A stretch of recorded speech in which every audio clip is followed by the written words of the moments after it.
চোর, কয়লা চোর এবং চাকরি চোর, সেই চোরের প্রমাণটা আজকে স্বয়ং নিজে মুখ্যমন্ত্রী ছিনতাইকারী। উনি চোর তো দূরের কথা, ছিনতাই করে বের করে চলে এলেন। রেড চলাকালীন মুখ্যমন্ত্রী একেবারে সবুজ ফাইলাতে বেরিয়ে এলেন, কি বলবেন? দেখেন, আইপ্যাক একটা তদন্ত হচ্ছে, সেই জায়গায় হঠাৎ দেশের মুখ্যমন্ত্রী একজন স্বয়ং নিজে ছুটে চলে গেলেন, পুরো ভিতরে ঢুকে গেলেন। ওটা তো কোনো রাজনীতির ব্যাপার না, এটা পার্সোনাল ব্যাপার মানুষের। সেখানে ঢুকেছে কয়লার ব্যাপারে। এইবারে ফাইলটা উনি নিয়ে চলে এলেন ওখান থেকে। কারণটা কি,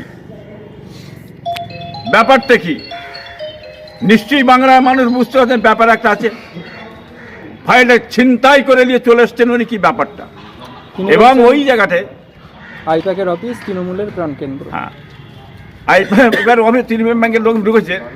কিন্তু একটা জিনিস জানবেন, যখন মমতা ব্যানার্জি ঢুকে নিয়ে এসছে, হ্যাঁ,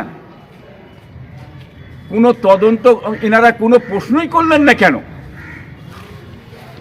কি বুঝলেন? ইডি কোনো প্রশ্ন করেছিল? জিজ্ঞাসা করেছিল কেন নিয়ে যাচ্ছে, কি কারণ? মহামান্য মুখ্যমন্ত্রী জবাব দেন, কি ব্যাপারটা আপনি সেখানে নিয়ে যাচ্ছেন? এনারা চুপ ছিলেন কেন? এটির কোনো গড়াপেটা নেই তো? হ্যাঁ, এটা যেন মানুষের একটা সন্দেহের মধ্যে চলে আসছে। কি বুঝলেন? তা ছিনতাইকারী আমাদের পশ্চিম বাংলার মুখ্যমন্ত্রী সাহেবকে গোটা ভারতের মানুষ জানলেন ওনার কার্যকলাপটা কি চলছে। তা এই যে ছিনতাইকারী এই ধরনের কাজ হয়, তার আগামী দিনে গোটা পশ্চিম বাংলার আরও সেসব জনগণ আছে, তারা আরও কত নিজ কাজে নেমে যাবে। মানুষকে নিজ কাজে নেবিয়ে দেওয়া হচ্ছে, এটা প্রকাশ্যভাবে এটা বাংলার মানুষ দেখতে পাচ্ছে। কিন্তু মানুষ বলছেন ওনাকে চোর, মমতা চোর, গরু চোর, গরু চোর, কয়লা চোর এবং চাকরি চোর।